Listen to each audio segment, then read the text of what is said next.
Okay, so normally I'm a really big sweetheart, but I'm agnostic.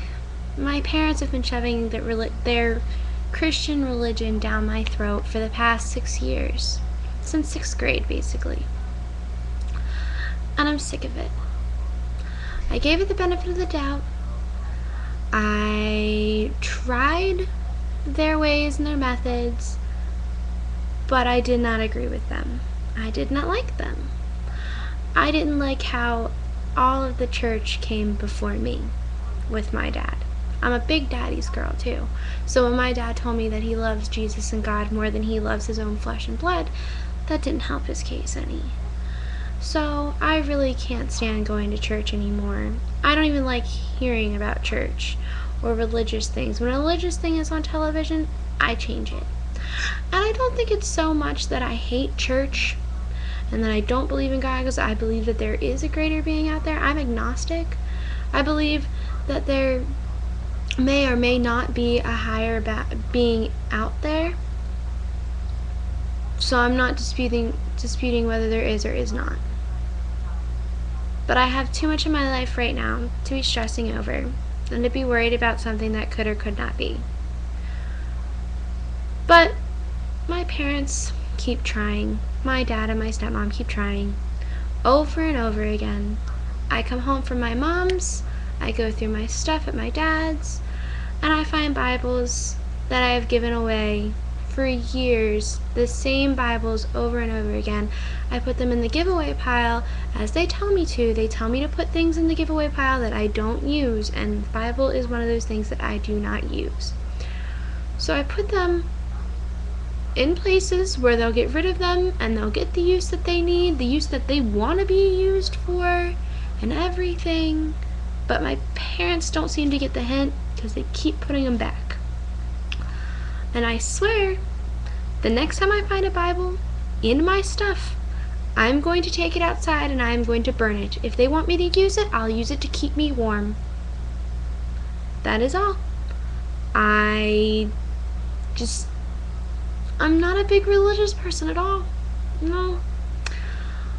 I kind of resent God in some ways. So, yeah, I'm just sick of it, and I wish my parents would get the hint, because I tell it to them all the time. I don't want to be here. I want to go home. I have better things to do, like sleeping or reading or, going out and partying or something. I have better things to do than sit in church and just not pay attention to what they're saying. All I do in church is sleep, read, listen to music on my iPod, or play the games on my iPod. I mean, what benefit am I getting from this? Other than the fact that I'm probably never going to step foot in another church in my life. Not even if I get married, God forbid. I won't step in a church. I'll have a courthouse wedding. We'll go out on the beach. That's what's going to happen. The beach. Because I really don't feel like stepping in a foot in another church. I mean, why have me sit in a seat when there are so many other people out there who believe in God and believe in all that stuff that they do and listen to the word? Why have me sit in a seat and take up space and air and time that's just going to waste, that I don't even use? Why not give it to somebody who's going to actually use it? Kind of like the whole Bible thing. I mean, we just made a complete circle on the fact that my parents are complete idiots because I want no part in their creepy little cult. That's what it is. It's not even really a church. It's like a cult. They're trying to get you to drink the Kool-Aid. That's what's happening. I don't like Kool-Aid. I'm sorry. No Kool-Aid for me. No, oh yeah, it's oh no. I don't like Kool-Aid. So I don't want to drink their Kool-Aid. And I'm pretty sure if my dad knew half of the things that I've done or do, I would be drowning in holy water right now. Literally, they would be drowning me in the water in holy water to save me. And it wouldn't work. I don't even think I technically need saving, because if God is as forgiving as they tell me as he is, then what's there to worry about? I mean, if I honestly believe in my heart and I say I'm sorry and I know I've done wrong, and I know I've done wrong, I admit my mistakes. I'm not one of those people who's like, no, it was his fault, no, it was her fault, no, it was their fault. No, I admit my mistakes. But I believe that if he's as forgiving as I have been told over the years, then he'll understand. He'll forgive me. He may not like it, and I don't think that it's like the whole, oh, I'm sorry, I won't ever do it again, but you go out and you do it again. No, you have to actually repent for your freaking mistakes, for the things that you've done. And you actually have to feel sorry for what you've done. Not just words mean nothing. Nothing at all. It's actions and emotions and the certainty that you're actually learning something from what you've done. And I feel as if you actually do that, then you don't have any worries about going here or going there. And if there is a God, they tell us that he's never going to stop loving us. So even if we do mess up, it's not like we're unloved. So I don't see why my dad's so worried. I mean, it's not like he knows everything there is to know about religion.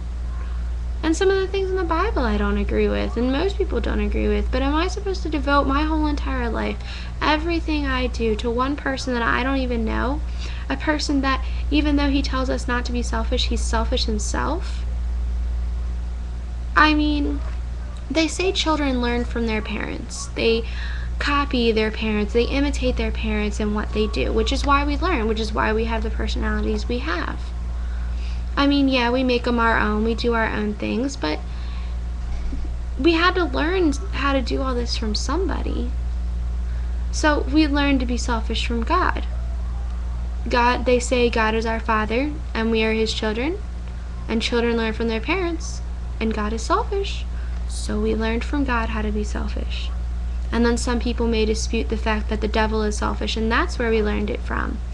Well, that may be the case, but in all honesty, God created the devil. And the devil is like his child, and he had to learn to be selfish from somewhere. So we're technically still learning from God how to be selfish and corrupt. Because God is corrupt sometimes too, but is it okay that he is and we can't be? Because he's all powerful and we're not? I mean, I can't remember what movie it was in, but in some movie that I remember seeing, but I don't remember what it was, it said that God fashioned us a little below the angels and a little above the demons. So what does that make us? I mean, when we get to heaven, are we just people again, or are we angels too? And when we get to hell, does that make us a demon? Or does that just make us people being tortured and suffering for the rest of our existence? There's so many questions that are unanswered, and I know you're not supposed to question the power of God, but it's only human. We question things that we don't know. We fear things that we don't know. We fear the unknown. And I don't technically fear it. I'm just relaxed about it. I feel as if it's gonna happen, it's gonna happen. And when it happens, that's when it happens.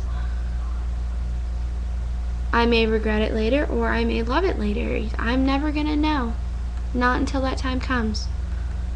So why worry about it now? Why stress about it now when there's nothing to stress about?